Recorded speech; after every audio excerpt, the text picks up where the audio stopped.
NOC न रखने वाले गैर कानूनी हाउसिंग सोसाइटी इंतजामिया ने अपने ही इन्वेस्टर को चूना लगा दिया।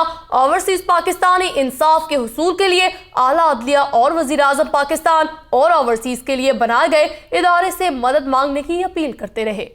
नईम परवेज का कहना है कि मैं यूके से पाकिस्तान आया, मुझे पाकिस्तान में इन्वेस्टमेंट के लिए कायल किया गया और उसके बाद ये हाथ हो गया है। इस हवाले से आपको आगाह कर रहे हैं कि गैर कानूनी कैपिटल हिल हाउसिंग सोसाइटी के हवाले से कैपिटल वैली इंतजामिया के हाथों ओवरसीज पाकिस्तानी जमा पूंजी से महरूम हो गया है। मेरा नाम नईम परवेज अकरम है और मैं यूके से हूँ। मैंने इधर आके एक कंपनी खोली ना, मैंने उमर खान कुंडी ने, सुहेल चीमा ने और इजाज़ खान ने, सारे पैसे कंपनी खोलने के मेरे थे। तो कहते हैं सर आप कंपनी खोल लें पहले, तो हम आपको आस्ते आस्ते पैसे दे देंगे। तकरीबन 5.5 करोड़ की इन्वेस्टमेंट मैं उनके साथ कंपनी में लगा दी। फिर जब वो कंपनी हमने बना ली, वो 2 लोग ज़मीनें ख़रीदते थे, मैं और उमर कुंडी वो पीछे थे, तो वो ज़मीनों पर जाते थे ख़रीदने के लिए।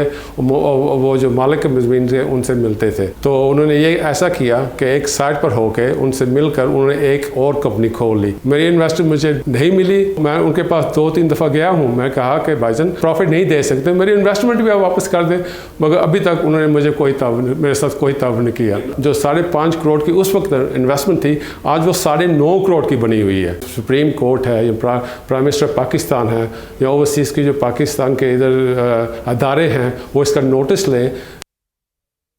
इस हवाले से मजीद तफसीलात जानेंगे ज़मान मुग़ल से। जी ज़मान मुग़ल, बताइएगा, कैपिटल वैली हाउसिंग के हवाले से ओवरसीज पाकिस्तानी को लूट लिया गया।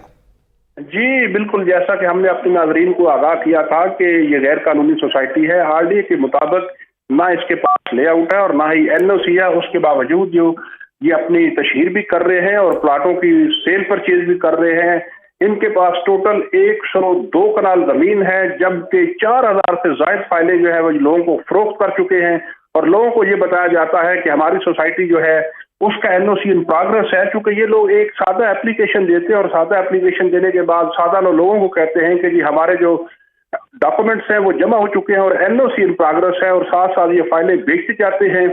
ये जो मुतासरा शख्स हैं, इनका ये कहना था कि मुझे तो कायल किया गया था जब मैं पाकिस्तान आया, और इनके कायल करने के बाद मैंने इन्वेस्टमेंट की और इन्होंने मेरे से बाला एक और कंपनी बना ली। और ये दोनों मिलके जो है, इजाज़ खान और सुहेल चीमा, ये दोनों मिलके लैंड प्रोवाइडर से मिलते रहे और इन्होंने लैंड परचेज करके और कुछ लैंड जो है एक और बंदे को साथ में लाया, उसकी लैंड कास्ट डाली और डाल के तो 4000 से ज्यादा फाइलें फरोख्त करके कई अरब रुपए इकट्ठा कर दिया है। लेकिन मेरी जो इन्वेस्टमेंट थी आज तक मुझे वापस नहीं दी गई। और अब तो मेरी नौबत ये आ गई है कि मैं कानून नाफिज करने वाले इदारों में जाके इनके खिलाफ कानूनी चाराजोई भी कर रहा हूँ। अगर मुझे इंसाफ नहीं मिलता तो मैं सुप्रीम कोर्ट ऑफ पाकिस्तान के सामने एहतजाज भी करूंगा और खुद सोजी करने पर मजबूर हो जाऊंगा। जी बहुत शुक्रिया ज़मान मुग़ल, हमें तफसीलात से आगाह कर रहे थे।